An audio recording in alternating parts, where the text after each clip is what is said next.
Hello everyone, welcome back to babies kitchen 225. శనార్థులు బాగున్నారా? అందరూ మంచి మంచి ఆరోగ్యకరమైన వంటలు తింటూ జ్యూసులు తాగుతూ హెల్తీగా ఉండాలని కోరుకుంటున్నాను. సో ఇవాళ ఏంటంటే ఇది ఏంటి క్యారెట్ బీట్రూట్ అని అనుకుంటున్నారా?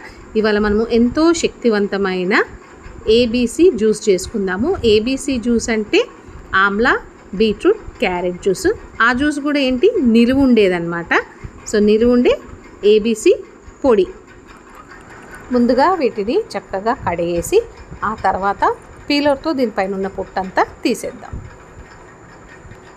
క్యారెట్, బీట్రూట్ రెండుని పొట్టు తీసి పెట్టుకోవాలి.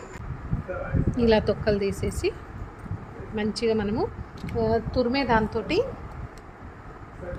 చక్కగా గీకేయాలి.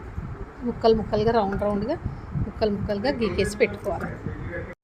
ఎండలు లేకపోయినా కూడా మనం ఇంట్లోనే ఫ్యాన్ కింద ఇట్లా ఒక క్లాత్ పైన రెండింటిని వేసుకొని చక్కగా ఆరబెట్టుకోవాలి. బయట ఎండ ఉంటే ఎండలో పెట్టుకోవచ్చు. ఇవి కొంచెమే ఆరినాయి ఇంట్లో కాబట్టి ఇప్పుడు దీన్ని ఏంటంటే బయట ఎండలో పెట్టేసుకొని మంచిగా గలగలలాడేటట్టుగా ఎండబెట్టేసుకోవాలి. ఎండబెట్టుకుంటే అప్పుడు మనకు పొడి చేసుకోవడానికి ఈజీగా ఉంటుంది. సో ఉసిరికాయలను వచ్చేసి చక్కగా కడిగేసుకొని ఒక క్లాత్ పైన వేసి మొత్తం తూడ్చేసుకోవాలి. ఇది పొడి కాబట్టి ఏ పొడిలోకైనా కూడా తడి అస్సలు పనికిరాదు. నిలువ ఉండాలి కదా, నిలువ ఉండాలి. తడి ఉంటే ముద్ద అయిపోతుంది. అదే పొడిగా ఉంటే పొడి మంచిగా అవుతుంది. దీన్ని ఇప్పుడు ఏంటంటే నేను తురిమే దాంతో చక్కగా తురిమేసుకుంటాను.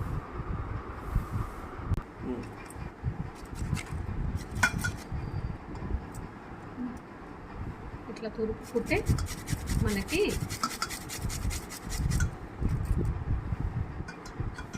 పొడిగా అవుతుంది. దీన్ని మంచి గాలి కారబెట్టుకొని ఎండ కారబెట్టుకొని గలగలలాడేటట్టుగా ఆరబెట్టుకుంటే పొడి రెడీ. సో ఇలాగా కొబ్బరి గీరే దాంతో మన ఉసిరికాయలని గీరేసి ఇట్లాగా పెట్టుకుంటే ఒక గిన్నెలోకో ప్లేట్లోకో వేసి ఎండకు పెట్టేసుకోవాలి. ఎండబెట్టుకున్న బీట్రూట్, క్యారెట్ చక్కగా గలగలలాడుతూ ఇట్లా ఎండిపోయినాయి కదా. ఇది కూడా ఇట్లా ఎండిపోయింది. ఇప్పుడు ఈ రెండింటిని అట్లాగే ఉసిరికాయ చూడండి ఎంత మంచిగా పొడిగా అయింది. నల్లగా కూడా అవ్వలేదు, చక్కగా ఉంది కదా. అయితే ఈ కొలతలు ఎట్లా అంటే ఇది హాఫ్ కేజీ క్యారెట్, బీట్రూట్. ఇది వచ్చేసి పావు కేజీ. అయితే పావు కేజీ కూడా మనకు పట్టదు, అత్తపావు అయితే సరిపోతుంది. అందుకే ఇందులో సగమే తీసుకుంటా. ఈ సగము కారపొడి చేసుకొని ఈ సగము ఏబీసీ జ్యూస్లోకి వేసుకుంటాను. వీటన్నిటిని ఇందులో మిక్సీ జార్లో వేసేద్దాం.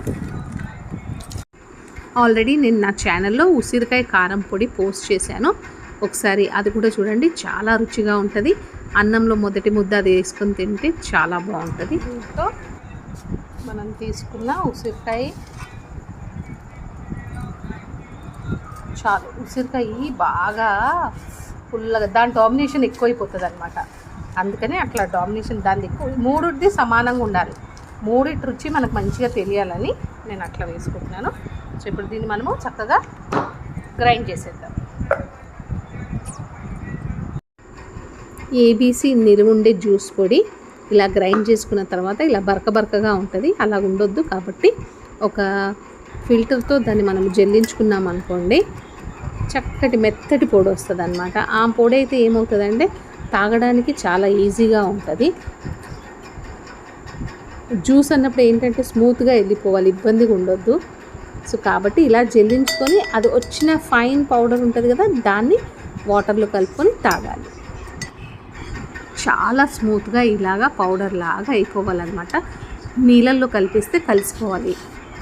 కాకపోతే ఏంటంటే చక్కగా ఎండకపోతే ఇది ఎంత మనం మిక్సీలో గ్రైండ్ చేసినా కూడా చక్కగా ఎండకపోతే అది ఫైన్ పౌడర్గా గ్రైండ్ అవ్వదు. సో కాబట్టి ఎండాకాలంలో పెట్టుకుంటే చాలా మంచిది. లేకపోతే ఒక 4-5 రోజులు మనకు ఎక్కువ పడుతుంది అనమాట టైము. చూస్తున్నారు కదా, మనకు కావాల్సిన ఏబీసీ నిలువ ఉండే జ్యూస్ పొడి రెడీ. సో ఇలా నీళ్ళల్లో కలుపుకొని 1 స్పూన్ తేనె వేసుకొని తాగేస్తే సూపర్ టేస్టీగా కూడా ఉంటుంది. సో నా వీడియోస్ కానీ మీకు నచ్చినట్టయితే లైక్, షేర్, సబ్స్క్రైబ్ చేసుకోండి. Thank you for watching babies kitchen 225. So ఇలాంటి హెల్దీ ఫుడ్ ఐటమ్స్ కోసము చూడండి, అలాగే సబ్స్క్రైబ్ చేసుకోండి. ఆల్రెడీ సబ్స్క్రైబ్ చేసుకుంటే చాలా థ్యాంక్స్. ఇంకా సబ్స్క్రైబ్ చేసుకోవాలని కోరుకుంటున్నాను.